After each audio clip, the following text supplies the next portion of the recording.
Happy Thursday morning, July 15, 2021. I'm Riley King. Welcome to this Thursday morning edition of The Morning Show with Riley King. It's time to rise and shine and get this Thursday off to a good start. So sit back, relax, grab a good cup of coffee, and enjoy this Thursday morning edition of The Morning Show with Riley King, where we have a little bit of everything for you in this program. So let's get started.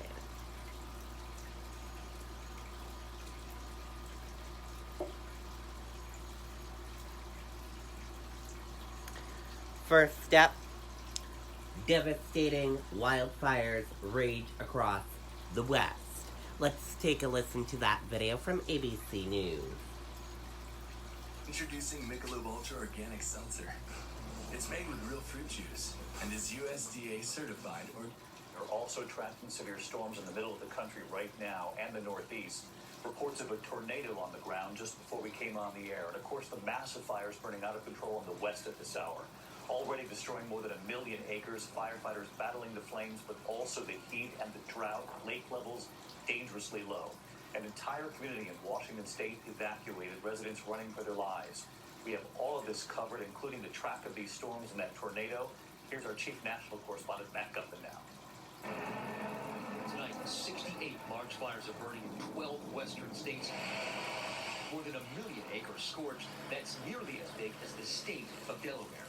Overnight in Washington state, the entire town of Nephilim running for their lives. Horses and humans got out safely, but some homes were lost. Been here for 20 years, and kind of grow attached to it. Nice little humble home, but it was my home. In Oregon, one of the first mega fires of 2021, the Bootleg Fire, now 220,000 acres. It is out of control, and authorities say it will burn until late fall. I wish we had something more than extreme to explain it, because it's historical fire behavior, historical drought that we're seeing out here. That drought driven by climate change. In fact, so many waterways are dry that the state of California had to relocate over 1 million baby salmon 122 miles to a hatchery with more water. David, firefighters have pretty much gained control over this fire, but a few hours north of here near Paradise, California, another fire has exploded over the past 12 hours or so, and they're now beginning to redeploy some of the resources and some of the 1,500 firefighters from this fire to that fire. David. All right, Matt, we know you'll stay on it. Thank you. Let's get right to senior meteorologist Rob Marciano tracking the heat, the fires, the severe storms, including this report of this tornado, Rob. Yeah, one on the ground right now. We've already had 11 reported in the state of Iowa. It's been a difficult afternoon there. Tornado watch up until 9 o'clock local. There you see all the action, mostly up north of I-80, heading towards Waterloo. In the east, the heat and humidity has spawned some storms here as well. 60-plus mile-per-hour winds in parts of Virginia just south of D.C. This will wane tomorrow. In the west, the heat is waning somewhat, but the fire danger is still high across parts of the northwest. And flash flood watch for a high monsoon danger across the Four Corners state. More flash flooding and debris flows expected there tomorrow. David, Rob, our thanks to you again tonight. Hi, everyone. George Stephanopoulos here. Thanks for checking out the ABC News YouTube. Okay, and there you go on that video and that report.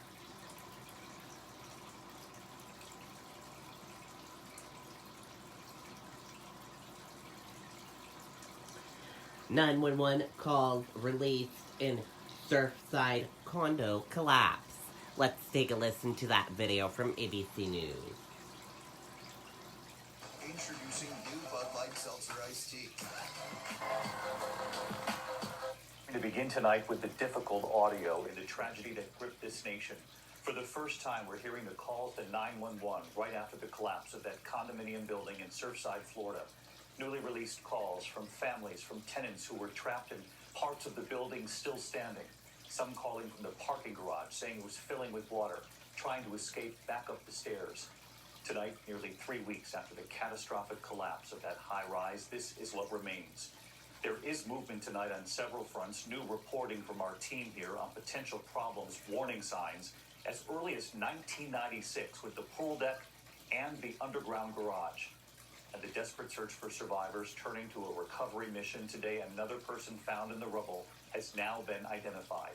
At least 96 people are now confirmed to have died in the collapse. more than a dozen still unaccounted for. Tonight, those difficult calls for help and those possible warning signs missed. ABC's Victor Kendo leading us off again from Florida. For the first time tonight, we're hearing the anguish calls to 911 moments after the Surfside condo suddenly collapsed. Oh my God! Oh my God! Oh my God! It happened while most were sound asleep around 1:30 in the morning. I woke up because I was hearing some noise. I looked outside and I saw the patio area started sinking down. The building just went to the sinkhole. So there will be many, many people there. This woman panicked, apparently calling from the part of the Champlain Tower south still standing. Where's your emergency? Yes, I'm at Champlain Tower. Something's going on here. You gotta get us out of here. Okay, you're in your apartment right now? Yes, but half the building's gone. Another woman on the line with 911 as she desperately tried to escape from the garage. We think the roof collapsed in the building. A bunch of us are in the garage, but we cannot get out. We're going back up the stairwell. The garage is inundated with water. We don't know where the water is coming from. One man leading his family to safety while telling the operator, There's people in the rubble yelling. rescue workers searching the rubble for 14 days, desperately looking for survivors. This boy saved the night of the collapse.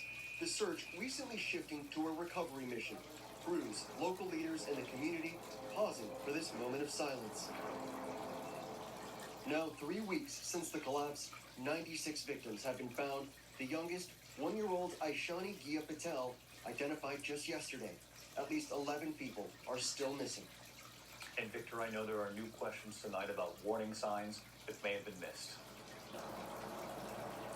David, we have obtained documents indicating that as far back as 1996, inspectors were calling for repairs to the garage and to the pool. Keep in mind, that's just 15 years after this building was constructed, and while those repairs were eventually made, some experts we've spoken with say that is still pretty unusual, and this will certainly be part of the investigation moving forward. David? Victor Kendo, who's been on this from the start. Victor, thank you.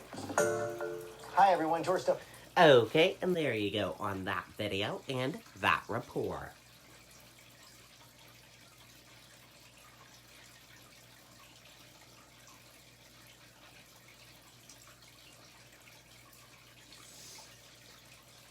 Speculation surrounding Matthew McConaughey possibly running for Texas governor. Let's take a listen to that video from ABC News.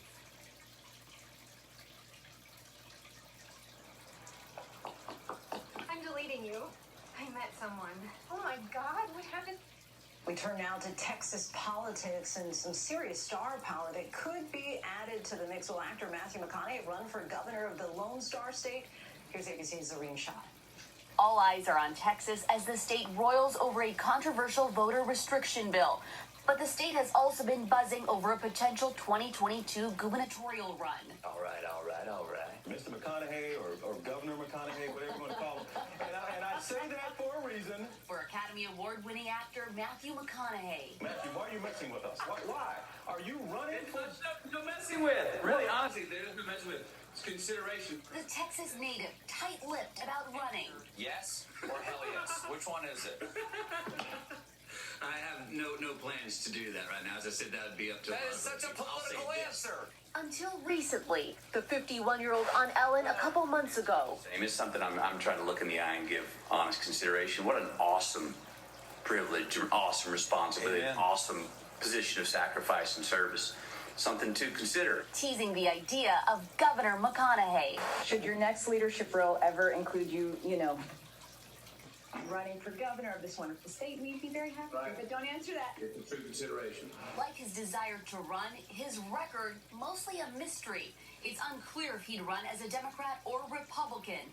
According to KVUE, McConaughey only voted twice in Texas since 2012, in 2018 and 2020 general elections, according to the Secretary of State. And there's no indication he's ever made campaign donations at the state or national levels. But the megastar has been active in his community, joining UT Austin faculty 2 years ago as a film professor. Just to be pulled into his orbit, his gravitational pull is so strong, and to just be around it is really eye-opening. And raising millions for victims during a deadly Texas ice storm. Tonight, we're going to show you the soul of Texas. Hosting a celebrity-filled fundraiser on his YouTube page through his Just Keep Living Foundation. Everything in Texas is big. We have big hearts. And recently posting pandemic PSAs. It's time for us to band together and see who can make the most badass bandito bandana so we can beat the coronavirus. style. But would McConaughey potentially risk his reputation on a possible run? Governor Greg Abbott saying on Fox News last week he's not dismissing McConaughey as a competitor. It doesn't matter what the name is. I take everybody very seriously. And Senator Ted Cruz calling him a formidable candidate on Hugh Hewitt's radio show. Star status hasn't always guaranteed a win, though. Just take California's congressional hopeful Antonio Sabato Jr., New York gubernatorial hopeful Cynthia Nixon, or Caitlyn Jenner, trailing far behind California gubernatorial candidates. I don't care if you're a Republican, Democrat. I'm ready to be governor for all Californians. Celebrities turned politicians like Arnold Schwarzenegger, Ronald Reagan, and Donald Trump are rare exceptions. California has given me the greatest gift of all. You've given me your trust by voting for me. If McConaughey could be one is still yet to be seen. When you take that field today, you've got to lay that heart on the line, man. Zoreen Shah, ABC News, Austin. Hi, everyone. George Stephanopoulos. Okay, we'll have to wait and see if he's really running for governor or not. FBI made numerous mistakes investigating Larry Nassar, Dow Joe. Let's take a listen to that video from ABC News.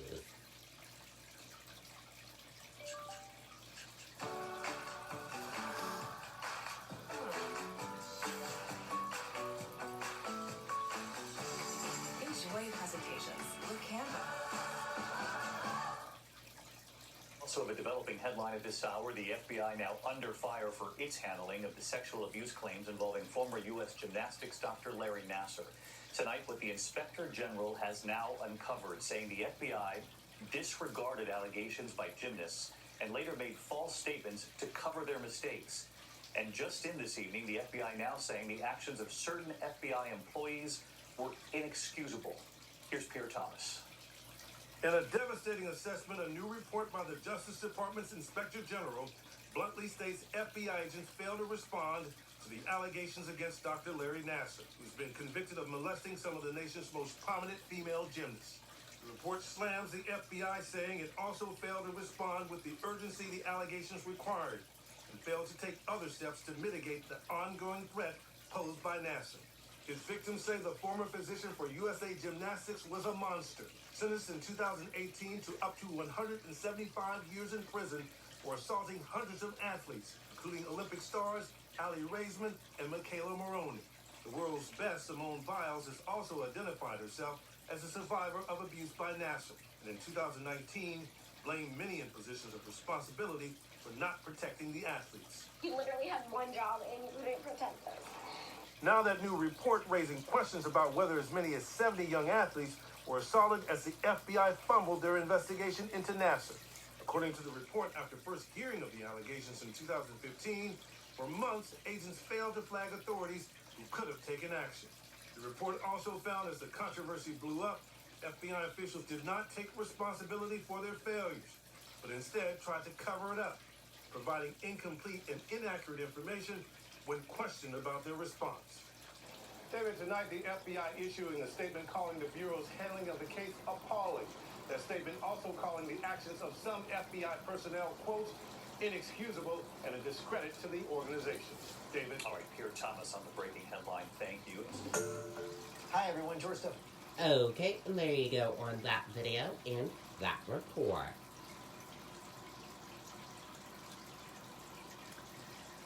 Stock features are mixed ahead of more earnings and jobs data.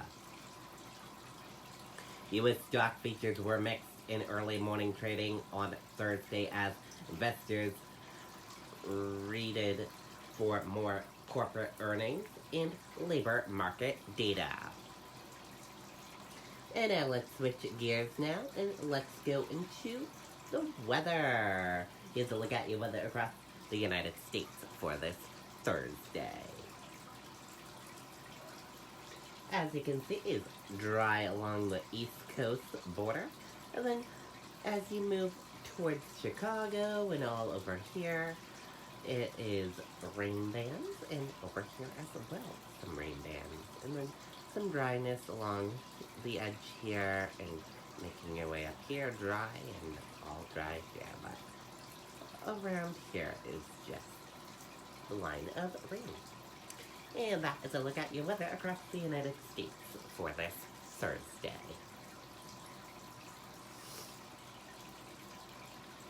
And let's switch gears now.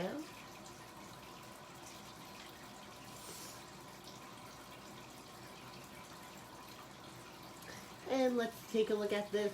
The chicken can't have chicks, but she just became the sweetest adoptive mother. Let's take a look.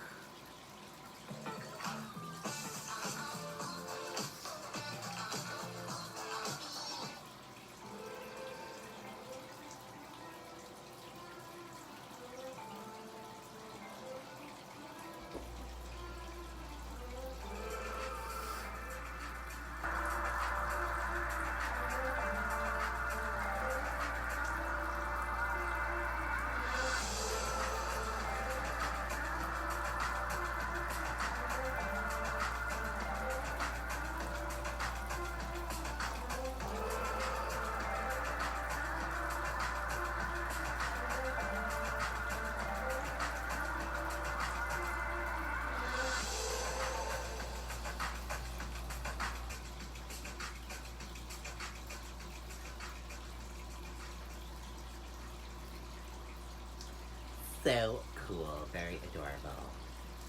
Cool, cool, cool.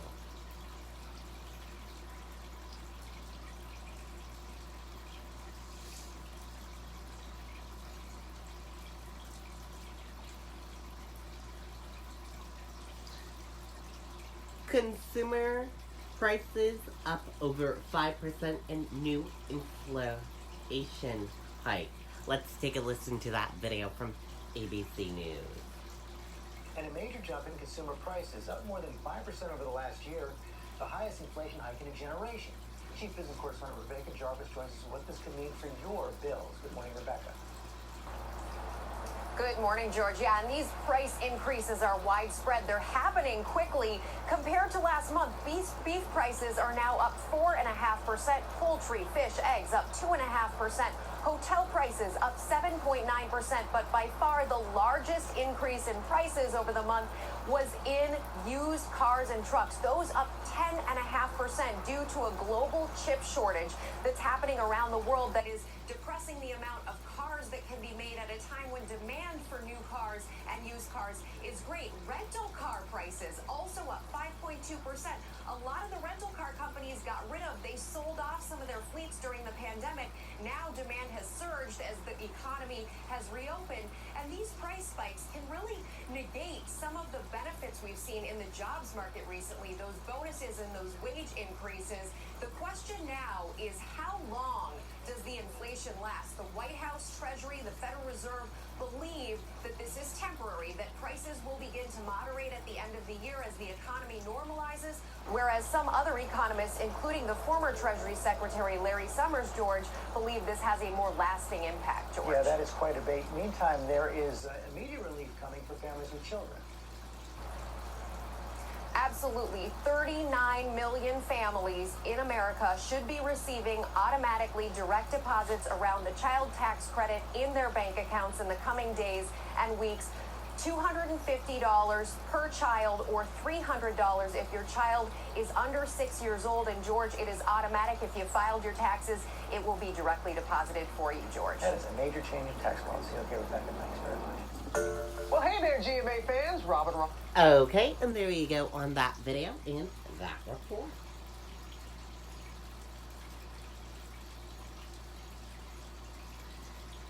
And take a look at this. Officials ask families not to throw pet goldfish in natural waterways. Take a look at this giant goldfish. I can't believe that Daniel really got me on my insurance. Daniel, State Farm offers surprisingly great rates to everyone. Officials in Minnesota asking residents there to stop freeing their goldfish in local lakes or ponds because you see what happens. Giant like a football. Goldfish are taking over and they're creating so many problems. It's the story we first saw in the Washington Post, and Janae Norman has more for us. Good morning, Janae. Robin, good morning. Yeah, fish adapt to their surroundings. While the fish that folks take home may only be about 2 inches in a small tank, when released into a lake, a pond, a river, they can grow exponentially. And while people may think that it's the humane thing to do, just tossing your fish, it actually can be quite harmful. It sounds like something straight out of a movie. Goldfish the size of footballs. Remember the fish? Came home in a baggie, loved me for 2 weeks, and then nothing! But it's real. Check out pictures of the typically tiny pets now causing some pretty big problems. Officials in Minnesota sounding the alarms. The city of Burnsville pleading on Twitter, don't release your pet goldfish into ponds and lakes because they grow bigger than you think. Pet goldfish released into the wild can grow over a foot long and live up to 25 years. Wildlife officials in one Minnesota county removed an estimated 50,000 goldfish from a single lake last year. Goldfish are like little vacuum cleaners. So they dig in the bottom looking for food, and by doing so, they disturb the bottom of the lake quite significantly. Professor Shemek Bajor's company was tasked with investigating Burnsville's goldfish invasion. It's not their fault that they're becoming invasive. It's kind of our fault because we're using them. And experts say to think twice about buying a goldfish if you're not potentially willing to care for it for years. And they say if you have a goldfish that you want to get rid of, consider giving it away instead of releasing it. Guys, gotta keep it. It's still unbelievable to see the size of those goldfish. Huge. Thank you, Janae. Well, hey there, GMA fans. Robin. Very huge. Wow. Cool. But don't release pet goldfish in wild ways. And now let's go to some entertainment news. In entertainment news, Britney Spears granted permission to hire own lawyer. What it means for the conservatorship. Let's take a listen to that video from Entertainment Tonight. Britney's conservatorship case is back in court, and our Lauren Zima is on the scene. I wanna scream and shout. Britney Spears in tears today in court. The pop star called in to testify for a second time in her ongoing conservatorship case, and things got emotional. E.T. had our producer inside the courtroom, and Britney told the judge that she wants charges filed against her father, charges of conservatorship abuse. Now, Britney's father has said in the past that he loves her and wants nothing but the best for her. And there was a major ruling, the judge allowing Britney to hire a lawyer of her own choosing. That is Matthew Rosengart, and today we're learning much more about the high-powered attorney. Right, focus on entertainment litigation, corporate litigation. Rosengart, a former federal prosecutor, has repped Steven Spielberg, Ben Affleck, and Sean Penn. Penn has called him a tough-as-nails street fighter. His core values? Service and collegiality and civility. I think it's a real game changer. Legal analyst Rachel Stockman, who's been following the case, says it's a smart move. I think he would be a vigorous advocate for Britney Spears. I think when Britney Spears is looking at this case, she's saying, I'm seeing some kind of light at the end of the tunnel. I'm seeing maybe we can have an end to this conservatorship. And there's another twist in the war between Britney and her dad. E.T. obtained these legal bills, which indicate that Britney's own estate was billed nearly $1.5 million by Jeannie's attorneys, including $500,000 for media matters. I asked Samantha Stark about it. She directed the now Emmy-nominated documentary Framing Britney Spears. The numbers to me seem outrageous, very high. We got a 45-page document yesterday about fees just for Jamie's lawyers. Like, how does a judge parse through that and know what to approve? How much time are they given to do that?